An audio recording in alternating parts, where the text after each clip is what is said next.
You are wasting your life. Hard words, but they might be the most important you'll ever hear. Because if you don't stop and face this reality, one day you'll look back and wonder where it all went. The hours, the years, the chance to become who you were meant to be. We think wasting life means doing nothing, but that's a lie. The truth is, you can be busy every second and still waste your life. You can fill your days with scrolling, with noise, with chasing approval, and at the end, discover you've been running in circles. Ask yourself, how much of your time today was spent on what truly matters? Not what was urgent, not what distracted you, but what actually moved your soul, your relationships, your purpose forward. If the answer is almost none, you're not alone. Most people live this way, but most people also die with regret. Our culture worships productivity. Hustle harder, grind more, don't stop. But endless activity isn't the same as meaning. You can climb the ladder your whole life, only to realize it was leaning against the wrong wall. Wasting your life isn't about laziness. It's about pouring energy into what doesn't matter. Here's the scary part. Life doesn't announce when it's slipping away. You don't hear a warning bell when you waste your hours. They just vanish. And one day, the sand in your hourglass is almost gone. The tragedy isn't death itself. It's realizing you never truly lived. Think about it. When was the last time you felt alive, not just distracted? Most people confuse entertainment with life, but endless scrolling, endless shows, endless noise, they numb you, they don't fulfill you. And yet we spend years inside this fog calling it living. That's not life. That's slow death. Here's the paradox. People waste their lives not because they want to, but because they're afraid. Afraid of silence, afraid of effort, afraid of facing themselves, so they drown the fear in noise. They hide in comfort.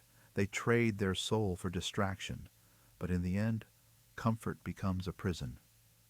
What if you stopped? What if you shut off the noise and actually asked, what am I doing with my one and only life?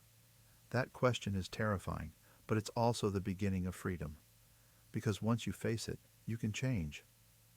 The philosopher Seneca said, "It's not that we have a short time to live, but that we waste much of it." And he's right. Your life is long enough to do something great, if you stop wasting it. Here's the truth you can't ignore. Every moment you spend in distraction is a moment you never get back. And the only way to stop wasting your life is to choose differently. Today, not tomorrow. So what does that mean? It means stop living for approval. Stop trading hours for likes. Stop filling your days with what won't matter in a year or even in a week. Start focusing on what is eternal, on truth, on love, on building something that lasts. The people who change the world aren't the ones who had more time. They're the ones who stopped wasting the time they had. They chose purpose over comfort, meaning over noise, eternity over distraction. Ask yourself, if you died tomorrow, would you be proud of how you spent today? That question isn't meant to depress you.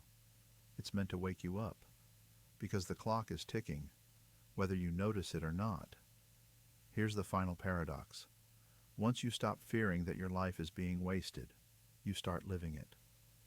The awareness of death isn't a curse, it's a gift. It reminds you that your time is precious, fragile, and short. And that means every moment matters, so stop wasting your life. Don't wait for permission. Don't wait for the perfect moment.